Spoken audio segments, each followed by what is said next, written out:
যারা অন্যায়ভাবে ক্ষতিগ্রস্ত হয়েছেন এবং তাদের পরিবারের সদস্যগণ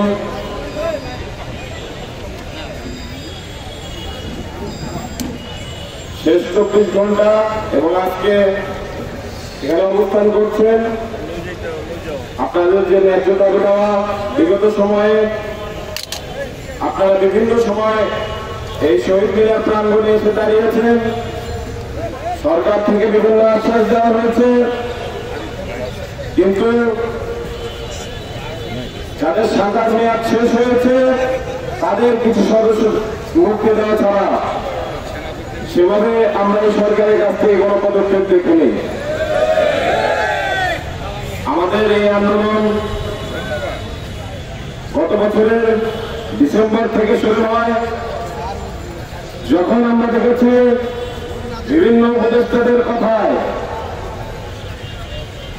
একটি স্বাধীন কমিশন গঠন করার সিদ্ধান্তে করে বসে হচ্ছিল, তখন থেকে আমাদের এই আন্দোলনের সূত্রপাত। আপনাদের এই আন্দোলনে আমার যুক্ত হওয়া, আপনারা আজকে 3 দফা দাবি দেওয়া নিয়ে এখানে এসেছেন। এই 3 দফা দাবি প্রত্যেকটি অনেক যুক্তিযুক্ত, কিন্তু আমি জানতে পেরেছি গতকাল আপনারা যখন আন্দোলন করছিলেন আর এক পর্যায়ে প্রশাসন আপনাদেরকে ডাকে, কিন্তু সেখান থেকে কোন সুনির্দিষ্ট পয়েন্টে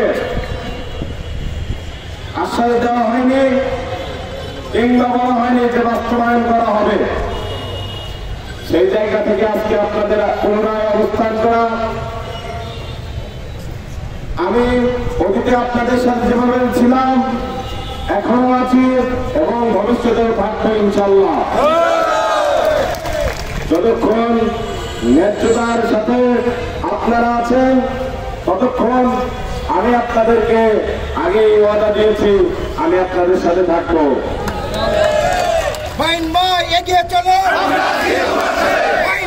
এগিয়ে চলো। এখানে আমার জাতীয় নাগরিক পার্টি আপনাদের এই প্রত্যেক দাবি দেওয়ার সাথে পরিপূর্ণভাবে সহমত জানায় এবং পরিপূর্ণভাবে সহমতি জানায়।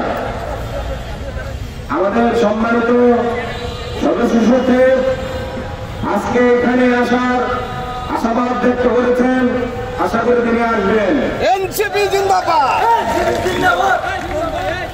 এখানে যারা বিডিআর সদস্যগণ আছেন এবং তাদের পরিবারের সদস্যগণ আছেন তাদের বরাবর আমি একটি পরামর্শ দিয়ে এসেছি আমার জায়গা থেকে, যে আপনারা এক একজন এক এক ভাবে ক্ষতিগ্রস্ত হয়েছেন।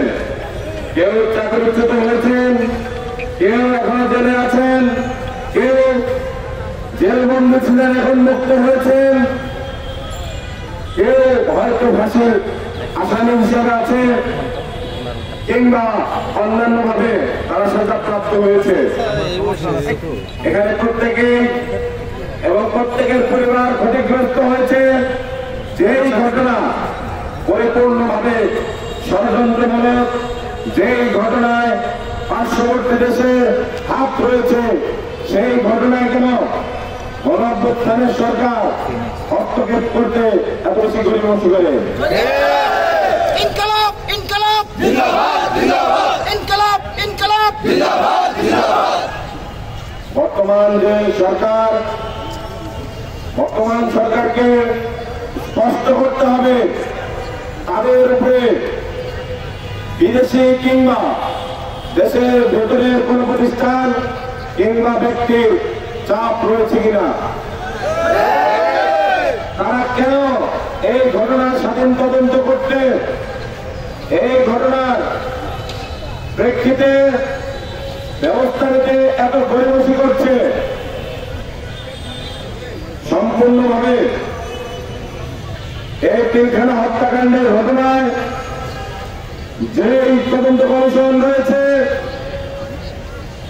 তাদের যে স্বাধীনভাবে কাজ করার সুযোগ সেটি আমরা দেখতে পাচ্ছি দেওয়া হচ্ছে না। বিভিন্ন সময়ে বলা হচ্ছে যে 6 মাসের মধ্যে তারা তদন্ত প্রতিবেদন